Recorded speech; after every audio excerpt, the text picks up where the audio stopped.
Je pense qu'il faut que nos dirigeants s'élèvent à la hauteur de leur tâche et de leur mission et non être dans des épiphénomènes de faire des photos ou de gérer des mains des gens.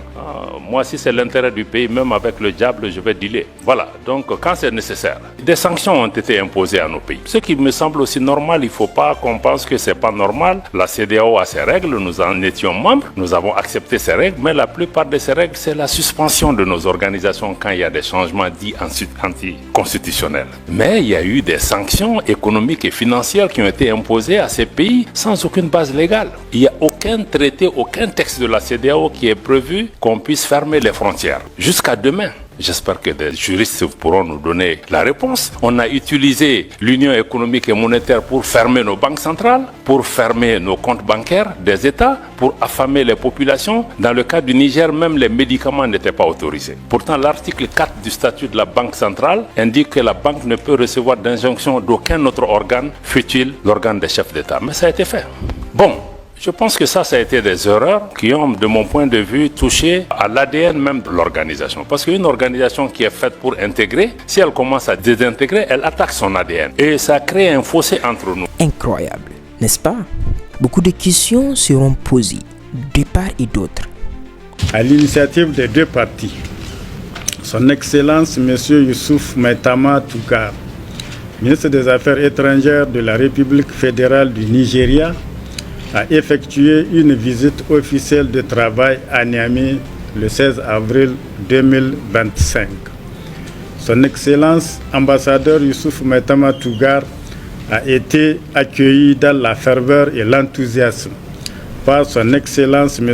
Bakari Yaou Sangari, ministre des Affaires étrangères, de la coopération et des Nigériens à l'extérieur, dans un esprit fraternel qui caractérise les relations chaleureuses et amicales ayant toujours existé entre les peuples des deux pays.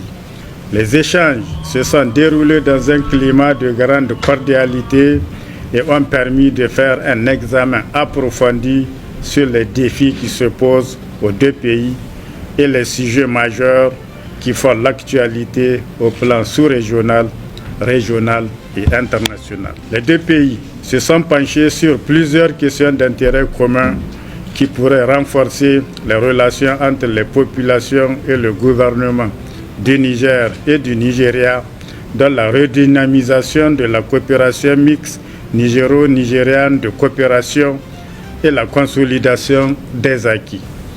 D'autre part, les deux parties ont ressorti la nécessité de renforcer la coopération économique, notamment l'opérationnalisation des marchés transfrontaliers, les questions énergétiques, la construction du gazoduc, le chemin de fer Kano-Katina-Jibia-Maradi, la construction du gazoduc transsaharien, les autoroutes transsahariennes, la fibre optique transsaharienne, les services bilatéraux en matière de transport aérien, des comités bilatéraux locaux, la microdiplomatie, les taxes et les tarifs, la lutte contre la désertification, les politiques de bon voisinage, les questions d'immigration, d'éducation, de tourisme, les nouvelles technologies de l'information et de la communication, l'agriculture, l'élevage et les infrastructures.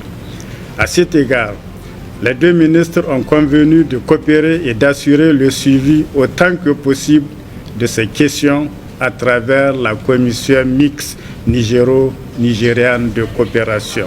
Au cours de leurs échanges, les deux ministres se sont félicités de la qualité des relations de fraternité, d'amitié, de coopération et de bon voisinage qui lient le Niger et le Nigeria et ont réaffirmé leur commune volonté d'impulser et de dynamiser la coopération bilatérale entre les deux pays pour la hisser à la hauteur de leurs ambitions et des attentes légitimes de leurs peuples respectifs qui aspirent à la paix, à la sécurité et au développement. Sur le plan sécuritaire, les deux ministres ont évoqué la menace terroriste frontalière des deux pays. Ils ont réaffirmé leur engagement à unir leurs forces pour combattre ce fléau qui sévit depuis plusieurs années dans cette zone et qui compromet la mise en œuvre effective de tous les programmes de développement initiés par les gouvernements de leur pays. Ainsi, les deux ministres ont exhorté les ministres de la Défense des deux pays de poursuivre leur coopération en matière de sécurité. Les délégations se sont déclarées convaincues de la nécessité de renforcer la coopération au plan social, politique, économique, scientifique et culturel entre les deux pays et ont convenu d'accroître les échanges mutuels à tous les niveaux, notamment à travers la tenue régulière des réunions des comités des experts, du Conseil des ministres et de la haute autorité de la Commission mixte nigéro-nigériane de coopération. À cet effet, les deux ministres des Affaires étrangères ont exprimé la nécessité de mettre en place un comité consultatif mixte qui va réunir toutes les parties prenantes concernées des deux pays en vue de relever les défis communs et d'explorer les opportunités pouvant favoriser leurs citoyens.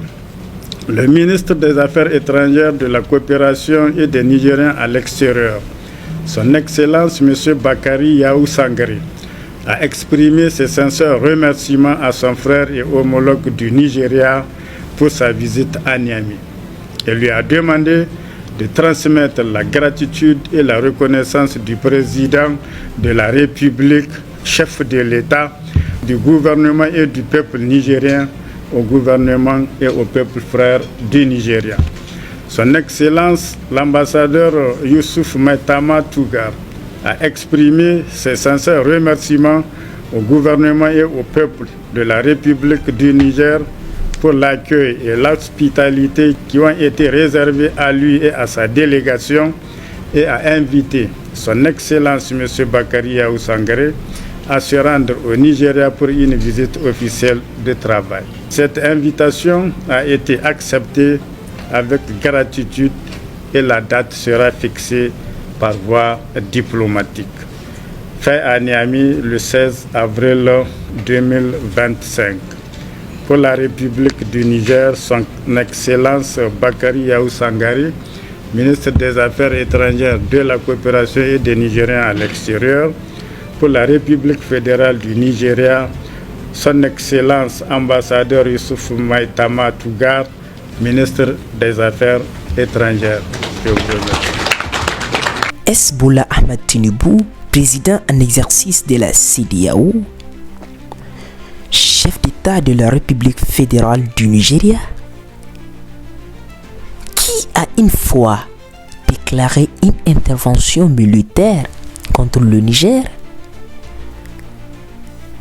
qui par son biais le Niger a subi l'embargo, changera-t-il ses idées? Mais avant tout, chers frères et sœurs, avant tout, on doit savoir qu'au sein de l'Alliance des États du Sahel, nos dirigeants sont prêts à affronter qui que ce soit pour les intérêts du peuple. Pour cela, on va jeter un coup d'œil sur le discours du ministre des Affaires étrangères malien Abdoulaye Diop, qui était dans la même logique. Mais il y a eu des sanctions économiques et financières qui ont été imposées à ces pays sans aucune base légale. Il n'y a aucun traité, aucun texte de la CEDEAO qui est prévu qu'on puisse fermer les frontières. Jusqu'à demain, j'espère que des juristes pourront nous donner la réponse. On a utilisé l'Union économique et monétaire pour fermer nos banques centrales, pour fermer nos comptes bancaires des États, pour affamer les populations. Dans le cas du Niger, même les médicaments n'étaient pas autorisés. Pourtant, l'article 4 du statut de la Banque centrale indique que la banque ne peut recevoir d'injonction d'aucun autre organe, fût-il l'organe des chefs d'État. Mais ça a été fait. Bon, je pense que ça a été des erreurs qui ont, de mon point de vue, touché à l'ADN même de l'organisation. Parce qu'une organisation qui est faite pour intégrer, si elle commence à désintégrer, elle attaque son ADN. Et ça crée un fossé entre nous. On a essayé d'expliquer à nos amis de la CEDEAO, la suspension ne veut pas dire ostracisme et exclusion. Je suis heureux que ma sœur Barbosa est ici. Elle était ministre des Affaires étrangères de la Guinée-Bissau. La dernière discussion qu'on a eue avec la CEDEAO, c'était justement à Addis Abeba, si je ne me trompe pas, en janvier ou février février 2023, on a eu un échange avec elle. Elle était présidente du Conseil des ministres de la CEDEAO. On dit si vous ne faites pas attention avec la politique des sanctions, on va aller vers une cassure. Parce que même si on est suspendu, il y a un minimum d'engagement. On dit il faut là que l'engagement reste sur 3 questions. 1. Si vous discutez des questions qui touchent à nos pays, appelez-nous au moins pour 15 minutes. Écoutez-nous, on quitte la salle. 2. Si vous discutez des questions de sécurité, ça ne peut pas se faire sans le Mali, sans le Burkina. À l'époque, on était 3, ministres des Affaires étrangères, le Burkina, le Mali et la Guinée à l'époque. Et le 3e élément, on leur a dit s'il y a des questions humanitaires, ça ne peut pas se faire sans nous. Et on nous a dit, mais pourquoi on a demandé ça? On a même accru les sanctions, on a ajouté les ministres des Affaires étrangères et même les chefs d'État. Ça nous a mené à la cassure. Et à partir de ce moment, nous, on a dit, bon, puisque nos chefs d'État sont sanctionnés, les ministres des Affaires étrangères sont sanctionnés, vous avez fermé la porte du dialogue. Donc vous n'allez plus pouvoir aussi venir dans nos pays, sinon on ne peut pas aller chez vous. Je pense que ce sont ces erreurs accumulées qui nous ont amenés jusqu'à ce que maintenant il y a eu le coup d'État au Niger et la CEDEAO a décidé de faire une intervention militaire. Vous savez que quand on est dans une union, ça veut dire qu'il y a même un pacte de non-agression. On ne peut pas se lever, c'est vrai, même si un chef d'État est renversé, se lever un matin pour dire qu'on va attaquer un pays. Pour la CEDEAO qui depuis 20 ans a une force en attente qui est toujours en attente. Ça veut dire en réalité ce sont des acteurs extérieurs à la région qui dictent leur volonté à la CEDEAO. Je suis désolé de dire, même l'Union européenne a soutenu cette décision de la CEDEAO d'attaquer un pays souverain qui lutte depuis 10 ans contre le terrorisme. Ses frontières sont fermées. Quand vous attaquez le Niger, mais vous attaquez une armée, mais vous libérez les terroristes. Ils vont aller où? Au Mali, au Burkina, partout. Donc à partir de ce moment, on s'est dit que cette organisation commence à être dangereuse pour nous.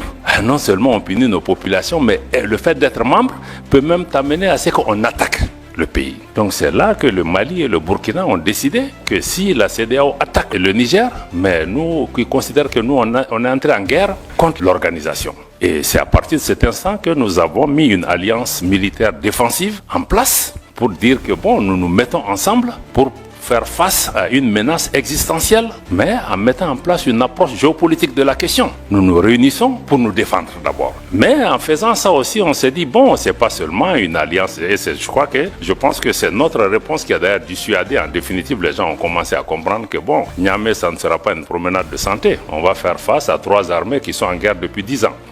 Donc, je pense que ça nous a amené à ça et on s'est dit, on va aller au-delà de l'alliance militaire pour créer, le 16 septembre 2023, donc on a créé l'Alliance des États du Sahel sur la base de la charte du Liptako-Gourma. Mais on est en train de travailler maintenant pour aller beaucoup plus loin que ça. Pourquoi on veut aller beaucoup plus loin que ça? Ça, c'est la partie, on était dans la partie contre, comme tu as dit, c'est créer contre, mais ça, c'est juste expliquer le contexte. Mais en réalité, la partie pour, c'est que la région qu'on appelle le Liptako-Gourma, qui réunit les 3 États, que certains ont appelé la zone des 3 frontières, abusivement, mais cette zone est une zone géoculturelle et géographique qui existait depuis des décennies. D'ailleurs, il y a une organisation, l'autorité du Liptako-Gourma. Ces 3 pays partagent les mêmes réalités climatiques, géographiques, culturelles et même sécuritaires. Donc, on a décidé de mettre en place une communauté qui puisse nous aider, à assurer la sécurité, à lutter contre le terrorisme, parce qu'on lutte contre le terrorisme dans cet espace depuis longtemps, mais on ne pouvait pas le faire ensemble.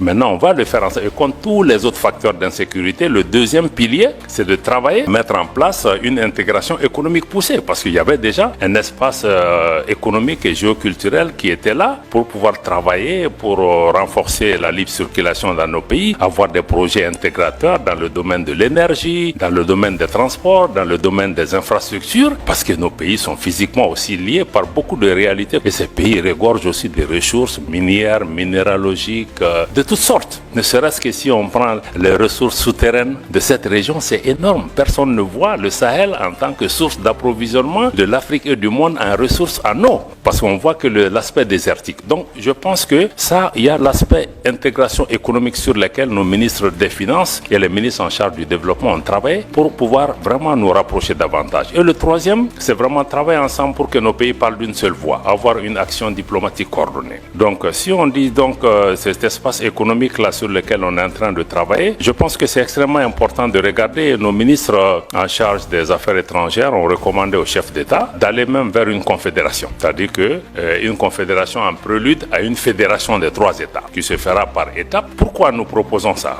Parce que nous, nos pays, je dois le répéter, la première réponse était peut-être raconte quelque chose, mais quand on a commencé à exister, beaucoup ont dit, même la CEDEAO, les premières réactions, quand on a signé la charte du Liptako-Gourma, c'est que ces pays veulent casser la région. Ils veulent diviser, ils veulent attaquer l'intégration africaine. Mais le Mali, le Burkina, quand vous regardez nos leaders historiques de Modibo Keïta au Thomas Sankara jusqu'à aujourd'hui, mais ces pays restent fondamentalement engagés pour l'intégration africaine. L'article 180 de la dernière constitution du Mali, adoptée l'année dernière, réitère l'attachement du Mali à abandonner tout ou partie de sa souveraineté pour réaliser l'intégration de l'Afrique, avec tout État africain. Donc pour nous, notre engagement pour l'intégration et l'unité et l'idéal panafricain reste intact, mais nous trouvons que certaines de ces organisations, de notre point de vue en tout cas, n'incarnent plus cet idéal. Et que nous, il nous faut, à travers l'Alliance des États du Sahel, proposer une alternative, d'avoir une organisation qui ne soit pas pilotée par l'extérieur, une organisation qui ne devienne pas un danger pour ses membres, pour ses populations. Comment on peut travailler à rapprocher nos populations en mettant en place une autre façon de faire. Je pense que c'est là où il me semble être important que vous compreniez, qu'on soit pour la CEDEAO, pour l'UEMOA ou comprenez qu'avec l'AES, il y a une nouvelle donne géopolitique qui est là. Que vous l'aimez, que vous l'aimiez pas, peu importe. 2. Pour nous, le sort de nos pays ne va pas se décider à Bruxelles, à Paris, à Washington ou à Londres. Ça se décidera à Bamako, à Ouagadougou, à Niamey, etc. Je pense qu'il faut que nos dirigeants s'élèvent à la hauteur de leurs tâches et de leur mission et non être dans des épiphénomènes de faire des photos ou de gérer des mains des gens. Moi, si c'est l'intérêt du pays, même avec le diable, je vais dealer. Voilà, donc quand c'est nécessaire.